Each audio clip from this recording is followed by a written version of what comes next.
આજે ગુરુ પૂર્ણિમાના આ પાવન અને પવિત્ર અવસરે આપ સૌનું હાર્દિક સ્વાગત છે.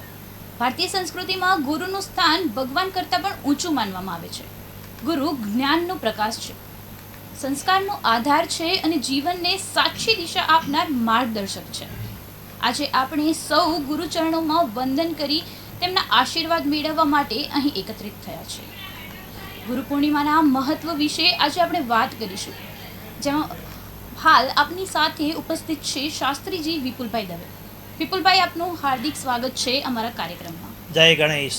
ગુરુ બ્રહ્મા ગુરુ વિષ્ણુ ગુરુદેવો મહેશ્વર ગુરુ સાક્ષાત પરબ્રહ્મા તસ્મે શ્રી ગુરુવે નમઃ. અષાઢ મહિનાની પૂનમ એટલે ગુરુ પૂર્ણિમા. જ્ઞાન, આધ્યાત્મિક અને ભક્તિનો સંગમ એટલે ગુરુ પૂર્ણિમાનું બહુ જ મહત્ત્વ છે. ગુરુ વિના જ્ઞાન ન ઉપજે અને સાથે ગુરુ આત્માનો કારક છે. મોક્ષ તરફ જો જવું હોય તો ગુરુની મંત્રનો જપ કરવો. ગુરુ પૂર્ણિમાના વિશેષ મહત્ત્વની અંદર આપણે જોઈએ તો ગુરુ એ જ્ઞાનનો પ્રકાશ છે. ગુરુ એ અંધકારમાંથી પ્રકાશ તરફ દોરી લઈ જાય છે અને સાચો માર્ગદર્શ બતાવે છે, મોક્ષની પ્રાપ્તિ કરાવે છે. ગુરુ ઉપદેશથી અજાન, અહંકાર, મોહ, અભિમાન આ બધું ત્યાગ કરાવે છે. ગુરુના આશીર્વાદ પ્રાપ્ત થાય. ગુરુ પ્રત્યે આદર ભાવ અને સમર્પણની ભાવના રાખવી. ગુરુની નિંદા ન કરવી જોઈએ. આજના દિવસે ગુરુનું વિશેષ મંત્ર આપેલો એ જપ કરવાથી ગુરુની વિશેષ કૃપા થાય છે અને ઈશ્વર તરફ એ મંત્ર દ્વારા તમે આધ્યાત્મિક જ્ઞાન પ્રાપ્ત થાય છે. ગુરુ આજ્ઞા પાલન કરવું અને ગુરુની પૂજા કરવી. ગુરુની કૃપા, આત્મજ્ઞાન, શાંતિ અને મોક્ષ મળે છે અને ગુરુ આપેલો મંત્ર જાપ કરવાથી સિદ્ધિ પ્રાપ્ત થાય છે. તો ગુરુ પૂર્ણિમા એક ગુરુ શિષ્ય પરંપરાનું મજબૂત બતાવે છે અને સાથે સંસ્કૃતિ અને જીવનને ઉચ્ચ સ્થાન આપે છે. ગુરુનું કૃપાથી જીવનમાં સુખ અને શાંતિ, સમૃદ્ધિ અને સફળતા પ્રાપ્ત થાય છે. તો તમારું શું કહેવું છે કે ગુરુ વિના જ્ઞાન પ્રાપ્ત કરવું કેટલું શક્ય છે? કોઈ પણ તમારે જ્ઞાન પ્રાપ્ત કરવું હોય, કોઈ પણ મંત્રનો જપ કરવો હોય તો ગુરુ બનાવવા જોઈએ. કારણ કે ભક્તિ તરફ વળવું હોય, ભક્તિની અંદર મંત્ર જાપ, ગુરુ આપેલો મંત્ર જપ કરવાથી જ એ સિદ્ધિની પ્રાપ્ત થાય છે. જ્યારે બ્રાહ્મણોને યજ્ઞોપવિત સંસ્કાર થાય ત્યારે મંત્ર આપવામાં આવે છે, ગાયત્રી મંત્ર.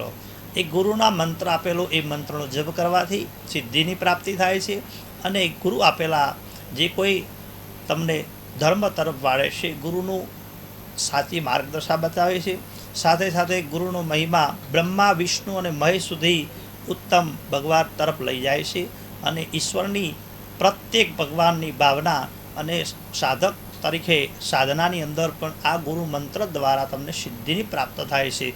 આજે ગુરુ પૂર્ણિમાના દિવસે ગુરુનું વિશેષ જે કોઈ ગુરુ બનાવ્યો હોય તો ઠીક, ન બનાવ્યો તો કૃષ્ણમ વંદે જગદગુરુ. જો કોઈ ગુરુ હોય તો ગુરુની પૂજા કરવી જોઈએ. આજના દિવસે ગુરુની પાદુકા પૂજા કરવી, સાથે સાથે ગુરુને પુષ્પની માળા અર્પણ કરવી, ચંદનનો તિલક કરી ગુરુની પૂજા.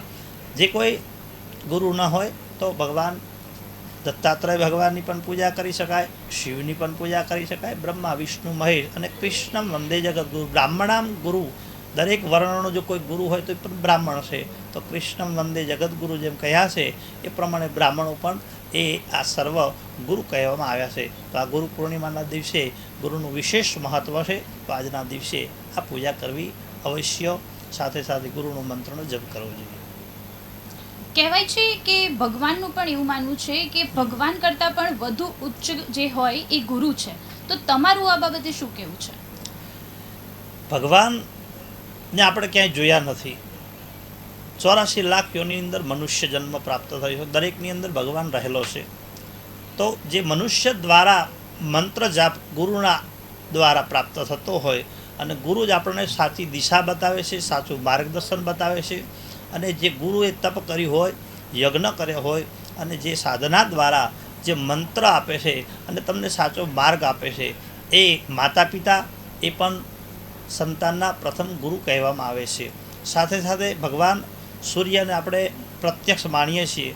તો એમ ગુરુ તમને સારા તમને ભક્તિ તરફ કે ભગવાનની આ દેવની તમે ઈષ્ટની સાધના કરો, આ મંત્રનો જપ કરો તો એ સિદ્ધિ દ્વારા તમને કાર્યની અંદર સારી સફળતા રહે, જ્ઞાન પ્રાપ્ત થાય. આધ્યાત્મિક સાથે સાથે તમારા વ્યવસાયની અંદર પ્રગતિ થાય છે અને જીવનની એક સારી શૈલી એ ગુરુની માર્ગદર્શન દ્વારા, મંત્ર જાપ દ્વારા અને અનુષ્ઠાન દ્વારા સિદ્ધિની પ્રાપ્તિ થાય છે. ભગવાન કૃષ્ણને પણ ગુરુ બનાવ્યા હતા શિવને, જ્યારે શિવે પણ ભગવાન કૃષ્ણને ગુરુ બનાવ્યા હતા. એમ દેવો પણ જો ગુરુ બનાવી અને ભગવાનને પણ ગુરુ જો બનાવતા હોય તો મનુષ્યને તો ગુરુ બનાવવા જોઈએ. તો તમે જો ભાગવતની અંદર ઘણા બધા આ ગુરુના મહિમા બતાવવામાં આવ્યા છે.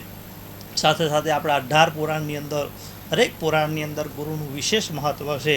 તો આ ગુરુ પૂર્ણિમાના દિવસે કોઈ ગુરુ ન બનાવ્યો તો ગુરુની દિશાનો મંત્ર લેવો, ગુરુની આજના દિવસે મંત્ર જપ આપે એ મંત્રનો તમે નિત્ય જપ કરવો જોઈએ, તો એનું ફળ પ્રાપ્ત થાય. એમને એમ ગુરુ જો બનાવી દઈએ અને ગુરુનો મંત્રનો જપ ન કરીએ તો કોઈ ફળ પ્રાપ્ત થતું નથી. તો વાત કરીએ અત્યારના સમયની, તો અત્યારે ખાલી એક માણસ સાચો છે કે ખોટો છે એ ઓળખવું પણ મુશ્કેલ છે. તો આ સમયમાં આપણે સાચો ગુરુ કેવી રીતે ઓળખવો જોઈએ? જી ચોક્કસ, તમે સાચી વાત કરી કે અત્યારે માણસ અસત્યનો સહારો બહુ લેશે, સત્ય બોલતો નથી. તો જ્યારે કોઈ પણ આપણે દેવ ઉપર શ્રદ્ધા જાગે, કોઈ પણ ગુરુ ઉપર શ્રદ્ધા જાગે અને એ શ્રદ્ધા દ્વારા એના આપેલો મંત્ર એ તમે સાત્વિક રીતે કરો તો એના દ્વારા તમને સારી સફળતા પ્રાપ્ત થાય. અત્યારે આ કળિયુગની અંદર માણસ રોજિંદા જીવનની અંદર કંઈક ને કંઈક આદત દરેક વ્યક્તિમાં અપનાવતો હોય છે. સત્યનો અસારો લેતો હોય છે, અસત્યનો ક્યારેક ક્યારેક જૂઠું બોલતો હોય. સત્ય તરફ વળે તો એને જીવનની અંદર સારી સફળતા પ્રાપ્ત થાય છે. માતા પિતાના, ગુરુના આશીર્વાદ લઈને કાર્ય કરે તો સારી સફળતા પ્રાપ્ત થાય છે. મોબાઈલ અને સોશિયલ મીડિયામાં યુગમાં આધ્યાત્મિકની અંદર કેવી રીતે જાળવી શકાય એ ગુરુ બતાવે છે. પરિવારની સુખની રહે માટે સુખ સારું રહે, પરિવાર સાથે દાંપત્ય જીવનમાં એ સુખ સારું પ્રાપ્ત થાય એ ગુરુ દ્વારા પ્રાપ્ત થાય છે. એક સારા શિષ્ય ક્યાંક ગુણના ગુરુ આપે છે અને એ ગુણ દ્વારા એ આગળ વધી શકે છે. સાથે સાથે જીવન સફળતા અને શાંતિ બને કેવી રીતે મેળવી એ ગુરુ ઉપદેશ આપે છે. બાળકોનો સારો સંસ્કાર કેવી રીતે આપી શકાય એ ગુરુ દ્વારા પ્રાપ્ત થાય છે. અને ગુરુ આ મંત્ર જાપ દ્વારા સિદ્ધિની પ્રાપ્ત કરાવે છે. તો આ તો આપણે વાત કરી ગુરુની, પરંતુ સાચો શિષ્ય પણ કઈ રીતે, મતલબ સાચા શિષ્યમાં કયા પ્રકારના ગુણ હોવા જોઈએ? સાચા શિષ્યની અંદર સગુણ બતાવવામાં આવ્યા છે. એક તો અહંકારનો ત્યાગ કરવો, સાથે સાથે વ્યસનનો ત્યાગ કરવો, ક્રોધનો ત્યાગ કરવો, લોભનો ત્યાગ કરવો, કોઈ પણ કામ, ક્રોધ, લોભ, મોહ, અચ્છા અને ઈર્ષા, કોઈ પણ ગુરુની ઈર્ષા ન કરવી જોઈએ, કોઈની નિંદા ન કરવી જોઈએ. એ સાચો શિષ્ય છે. જે કોઈ ગુરુના વાક્યનું પાલન કરે અને ગુરુના આપેલા મંત્રનો જપ કરે તો એ સાચો શિષ્ય કહેવાય. શિષ્યની અંદર ઘણા બધા અલગ અલગ પ્રકારના અર્થ રહેલા છે. ગુરુ બ્રહ્મા, ગુરુ વિષ્ણુ, ગુરુદેવો મહેશ્વર, ગુરુ સાક્ષાત પરબ્રહ્મા, તસ્મે શ્રી ગુરુવે નમઃ. એટલે બ્રહ્મા, વિષ્ણુ, મહેશને પણ એનાથી શ્રેષ્ઠ ગુરુ બતાવવામાં આવે છે. તો જ્ઞાન મૂલમ ગુરુ વાક્યમ, મંત્ર મૂલમ ગુરુ કૃપા. જ્યારે મંત્રની કૃપા ગુરુની હોય ત્યારે જ મંત્ર તમે સિદ્ધિની પ્રાપ્ત કરી શકો છો અને મોક્ષની પ્રાપ્તિ એ પણ ગુરુ દ્વારા પ્રાપ્ત થાય છે. તો સારા શિષ્યને આજના દિવસે ગુરુની કૃપા મેળવવા માટે સત્યનો સહારો લેવો જોઈએ, ગુરુ આપેલો ઉપદેશનું પાલન કરવું જોઈએ અને ગુરુના પ્રમાણે કોઈ પણ વ્યસન કરતો હોય તો ગુરુ જે આપેલા મંત્ર દ્વારા વ્યસનનો ત્યાગ કરવો જોઈએ. માતા પિતાના આજ્ઞાનું પાલન કરી અને કાર્ય કરે તો એ ગુરુનું મંત્ર આપેલો પણ ફળ પ્રાપ્ત થાય છે. તો ઘેર માતા પિતાના સેવા ન કરે અને તમે બહાર ગુરુ બનાવો અને એક જ ગુરુ હોવો જોઈએ. એકો દેવો કેશવો વા શિવો વા. તમે જે કોઈ ઈષ્ટદેવને માનતા હોય પોતાના ધર્મની અંદર દરેક જ્ઞાતિમાં તો એક જ દેવ હોવા જોઈએ, એક ડૉક્ટર હોવા જોઈએ. એમ જ્યોતિષને જેમ માર્ગદર્શન લઈ આપણે કાર્ય કરીએ છીએ એમ ગુરુ પણ એક હોવા જોઈએ. દરેક ધર્મના ગુરુ અલગ અલગ બનાવવાની જરૂર નથી. તમે જે કોઈ ભગવાનને કૃષ્ણને માનતા હોય, શિવને માનતા હોય કે ભૂદેવને માનતા હોય કે તમે કોઈ પણ તમારા ગુરુ હોય એને માનતા હોય, એનું માર્ગદર્શન હેઠળ તમે કાર્ય કરો તો સારી સફળતા પ્રાપ્ત થાય છે અને એ શિષ્ય સાચો કહેવામાં આવે છે. તો આજના જે યુવાનો છે એમને આજના ગુરુ પૂર્ણિમાના અવસર નિમિત્તે તમે શું સંદેશો આપવા માંગશો? ગુરુ મેરી પૂજા, ગુરુ ગોવિંદા, ગુરુ મેરા પાદ, પરબ્રહ્મ પરમેશ્વર. ગુરુનું મહિમાનો કોઈ પાર નથી. ગુરુ વિશે તો કહીએ કે ગુરુ નામની માળા ગુરુ નામની માળા જો તમે ધારણ કરી લ્યો અને માળા પહેર્યા પછી તમે કાર્યની અંદર કોઈ પણ વ્યસન કરો તો એ ગુરુની તમે આજ્ઞાનું પાલન નથી કર્યું કહેવાય.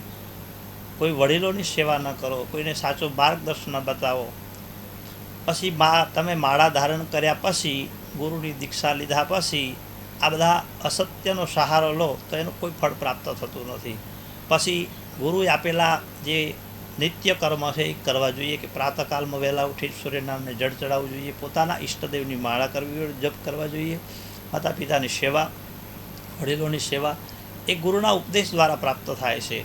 તો આજના દિવસે આ ગુરુ જે કોઈ દિશા હોય એ દિશાની અંદર ગુરુનું સાચું માર્ગદર્શન પ્રાપ્ત કરવું અને ગુરુ જ્યાં હોય ત્યાં જઈ અને ગુરુનું પાદુકા પૂજન કરવું જોઈએ.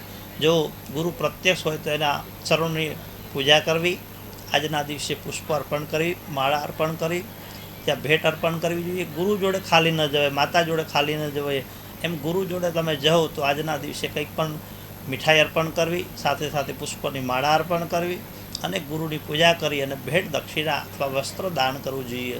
તો આ ગુરુ મહિમા અને પૂનમનો પણ દિવસ છે. સાથે સાથે ગુરુ પૂર્ણ માં એટલે સૌ પ્રથમ માનો પૂર્ણ એ ગુરુ છે અને તેના પછી જ ગુરુનું પૂર્ણ માં કહેવામાં આવે છે. અજ્ઞાનને અંધકાર દૂર કરે, જ્ઞાનને પ્રકાશ આપે એ જ સાચો ગુરુ. આત્માનો મોક્ષ આપનાર એ પણ ગુરુ કહેવામાં આવે છે. તો આ ગુરુ પૂર્ણિમા અષાઢ મહિનાની અંદર આજે 29/7/2026 બુધવાર આ અતિ પાવન પવિત્ર દિવસ કહેવામાં આવે છે. તો આવા ગુરુ પૂર્ણિમાના દિવસે શ્રેષ્ઠ ગુરુ બનાવજો અને બનાવ્યા હોય તો ગુરુની પૂજા કરજો, વિશેષ ફળ પ્રાપ્ત થશે. તમારા જીવનની અંદર તમારા જે કોઈ સંકલ્પ હશે, તન્મે મનઃ શિવ સંકલ્પમસ્તુ. તમે કોઈ પણ કાર્યની અંદર, વ્યવસાયની અંદર, લગ્ન જીવનની અંદર અને એ ગુરુ તમને સાચું માર્ગદર્શન આપશે. ગુરુ તમને સાચું તમારા જન્માક્ષરના આધારે, તમારા હસ્તક્રિયાના આધારે, તમારા ગુરુના ઉપદેશ દ્વારા તમને સાચું માર્ગદર્શન આપશે અને ગુરુના માર્ગદર્શન પ્રમાણે જો કાર્ય કરશો તો એની અંદર તમને સારી સફળતા પ્રાપ્ત થશે. અત્યારના સમયમાં મોબાઈલ ફોન અને સોશિયલ મીડિયા વધી રહ્યું છે યુવાનોમાં, તો આ સમયમાં એ લોકો આધ્યાત્મિકતા તરફ કઈ રીતે વળી શકે? અત્યારના સમયમાં બેન પૂજાબેન મોબાઈલ અને સોશિયલ મીડિયામાં યુગમાં આધ્યાત્મિક તરફ બહુ જ વળી રહ્યો છે. 24 કલાક તમે જોઈએ તો માણસ લગભગ મોબાઈલનો બહુ જ ઉપયોગ કરતો હોય છે. એના કરતાં પણ જો એ સમય થોડો ભક્તિની અંદર કાઢે કે ભાઈ રોજ ભગવાનની એક કુળદેવીની માળા કરે કે ગુરુ આપેલો મંત્ર જપ કરે, પ્રાતઃકાલમાં ઉઠે ત્યારે હાથના દર્શન કરે, કરાગ્રે વસતે લક્ષ્મી કરમલ્લે સરસ્વતી કર મધ્યે ગોવિંદા પ્રભાતે કર દર્શન. હાથના દર્શન ઉઠતા કરી અને એ હાથ કપાળે અડાડે તો ભાગ્યનો ઉદય થાય છે. સાથે સાથે સત્યનો સહારો લે. મોબાઈલ એ વ્યસન થઈ ગયું છે તો એનો ત્યાગ કરવો જોઈએ. કોઈ પણ ક્રોધ કરતા હોય તો ક્રોધ ઉપર કાબૂ રાખવું જોઈએ. વડીલો માતા પિતાનું અપમાન કરતા હોય તો એનો ત્યાગ કરવો જોઈએ. આ સોશિયલ મીડિયાની અંદર અત્યારના આધ્યાત્મિકની અંદર આજના બાળકોને તમારા ઘરની અંદર તમે જેવું કરશો એવું બાળકો કરશે. તો માતા પિતાના આચરણ દ્વારા પોતાના સંતાનો એ આ કરતા હોય છે. તો ગુરુ આ તમને સાચો માર્ગદર્શન આપે છે. તો આજના આ યુગની અંદર જોઈએ તો પરિવારને સુખ સાચું પ્રાપ્ત કરવા માટે એ ગુરુની કૃપા પ્રાપ્ત મેળવી જોઈએ. ગુસ્સા ઉપર તણાવ અને ચિંતાનો દૂર કરવા માટે એ ગુરુનો ઉપાય શ્રેષ્ઠ પ્રાપ્ત થાય છે. અને સાથે સાથે રોજિંદા જીવનમાં કંઈક આદત, એક કંઈ પણ સંકલ્પ કરો અને કોઈ વ્યસનનો ત્યાગ કરો તો એ ગુરુ પૂજા કરી પણ પ્રાપ્ત થાય છે. સાથે સાથે ભગવાન સૂર્યનારાયણને નિત્ય જળ ચડાવવું જોઈએ, ઈષ્ટદેવની આરાધના કરવી જોઈએ તો પણ ગુરુની વિશેષ પ્રાપ્ત થાય છે. ભક્તિ નિયમ કેટલું મહત્ત્વ છે. જેમ ભગવાન કૃષ્ણ તમે જુઓ આપણા 18 પુરાણની અંદર તો ભગવાન શિવે કૃષ્ણને ગુણ બનાવ્યા હતા અને ભગવાન કૃષ્ણના ગુરુ એ શિવ હતા. જો દેવોને પણ જો ગુરુનું મંત્ર જપ કરી અને આશીર્વાદ પ્રાપ્ત મેળવ્યા હોય તો એ મંત્ર દ્વારા રામ રામ ભગવાનના હનુમાનજીએ નામથી જો સમુદ્રની અંદર પર્વત ઉપર સમુદ્રનો પાર કર્યો હોય એ પથ્થર દ્વારા, તો એ મંત્રની અંદર કેટલી તાકાત હશે. મંત્ર આધીન દેવતા, તે મંત્ર બ્રાહ્મણને આધીન. બ્રાહ્મણ જો મંત્ર આપે, ગુરુ મંત્ર આપે અને એ મંત્રની અંદર બહુ જ તાકાત રહેલી છે. પણ એ મંત્ર ઉપર વિશ્વાસ અને શ્રદ્ધા, કોઈ પણ મેં કીધું ને કે દરેક ધર્મની અંદર તમે જે કોઈ ગુરુને માનતા એના ઉપર તમારી શ્રદ્ધા હોવી જોઈએ. મન ન ડગાવું. પછી કોઈ કહે આ ગુરુ સારા છે તો ત્યાં આ ગુરુને મૂકીને ત્યાં જાઉં તો એનું કોઈ ફળ મળે નહીં. ગુરુ કાયમી માટે નિત્ય એક જ ગુરુ હોવા જોઈએ, એક જ દેવ હોવા જોઈએ, તો એનાથી અમને સાચી દિશા અને સારો મોક્ષ પ્રાપ્ત થાય છે. માતા, પિતા અને ગુરુ આ ત્રણમાંથી શ્રેષ્ઠ સ્થાન કોનું ગણવામાં આવે છે? સાચી વાત કરી કે 33 કોટી દેવોની અંદર પ્રત્યક્ષ પહેલું દેવ આપવામાં આવ્યું હોય તો એ પહેલું માતાનું સ્થાન આપ્યું છે. માતૃદેવો ભવ, પિતૃદેવો ભવ, આચાર્ય દેવો ભવ, અતિથિ દેવો ભવ. આપણા 33 કોટી દેવોની અંદર પ્રથમ મા એ પહેલો ગુરુ કહેવામાં આવે છે. એ મા જ્યારે બાળકને જન્મ આપે છે ત્યારે એને સંસ્કાર આપે છે કે બેટા જે કર, આ ગણપતિ દાદા છે, આ આપણા કુળદેવી છે, આ ભગવાન વિષ્ણુ છે, આ શિવ છે. મંદિર લઈ જાય અને ભગવાનની પૂજા, મંત્ર જપ આપે છે, ભગવાનના દરેકના આશીર્વાદ લેવડાવે છે. તો પહેલો ગુરુ હોય તો એ મા છે. બીજા નંબર ભણાવી ગણાવીને વેલસેટ કરવાના પિતા છે. પિતાએ પુત્ર માટે સાચો માર્ગદર્શન, પોતે પાપ કરી અને ભેગું કરે એ પિતા છે.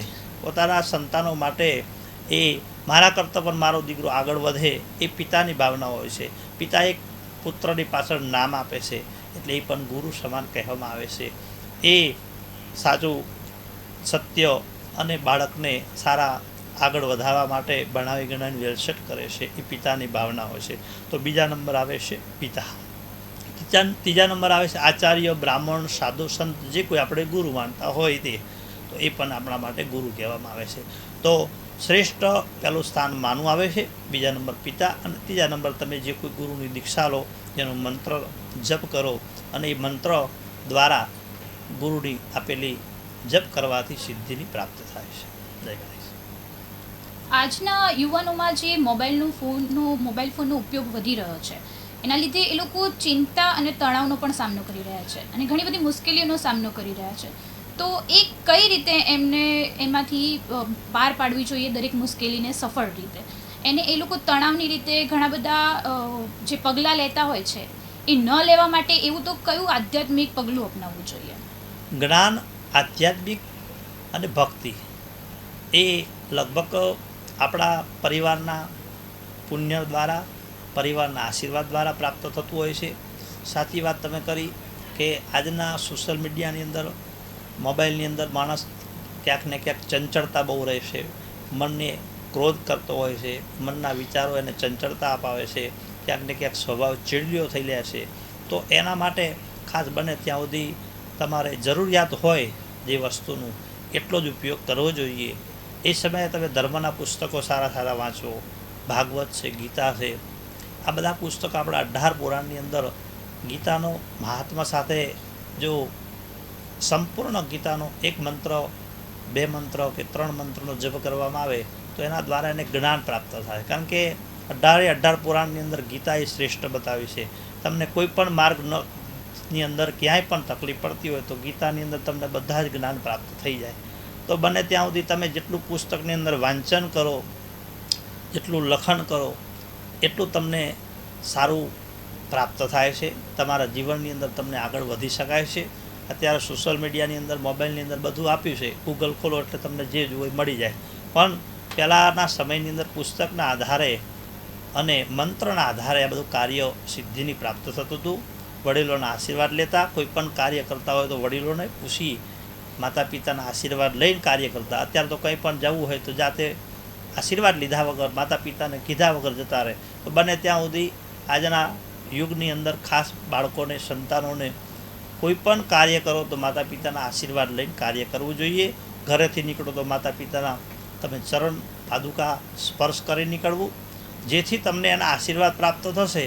અને પ્રાર્થના એ પરિણામ બદલાવે છે, અને પ્રાર્થના એ આત્માનો ખોરાક છે, અને એ માતા પિતાના આશીર્વાદ દ્વારા સિદ્ધિની પ્રાપ્તિ થાય છે. તો આજના આ સોશિયલ મીડિયાની અંદર ખાસ તમને બને ત્યાં સુધી મોબાઈલનો ઉપયોગ જરૂરિયાત સિવાય કરવો નહીં, અને નાના બાળકોને ખાસ આપવો નહીં. વ્યસનનો ત્યાગ કરવો જોઈએ. વ્યસન એ ફેશન છે.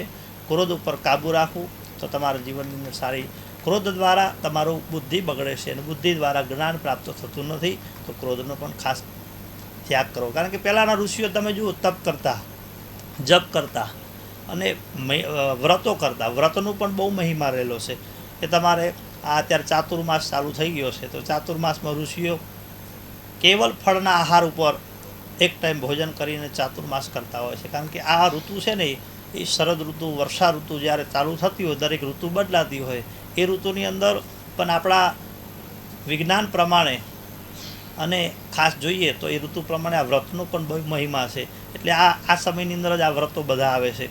તો એનું પણ જીવંતિકા વ્રત જોઈએ, જયા પાર્વતી જોઈએ, અત્યારે આ બધા વ્રતો ચાલુ થશે શ્રાવણ મહિનાની અંદર. તો એ વ્રત સાથે આ વિજ્ઞાન જોડાયેલું છે અને વિજ્ઞાન સાથે આપણા આ ઋષિઓ બધા વ્રતો કરતા હતા, જપ કરતા હતા. એના દ્વારા શરીરની અંદર કોઈ રોગ ન થાય અને શરીરની અંદર પાચન શક્તિ પણ પ્રાપ્ત થાય છે. પાચન શક્તિ દ્વારા શરીરમાં કોઈ રોગ થતો નથી. તો એના માટે ખાસ અલ્પ રહેવું જોઈએ.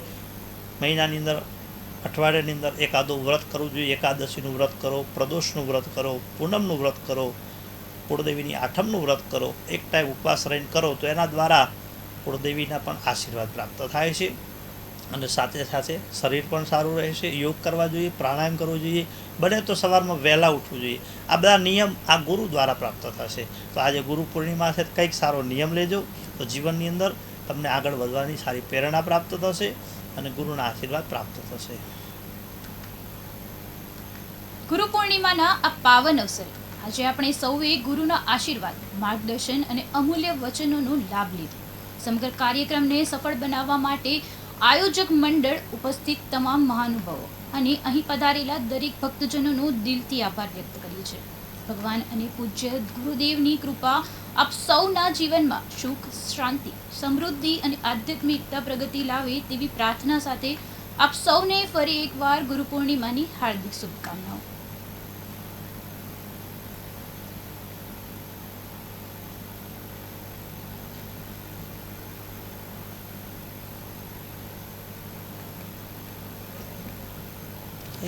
થઈ ગયું સમય, ચાલુ રાખવાનું.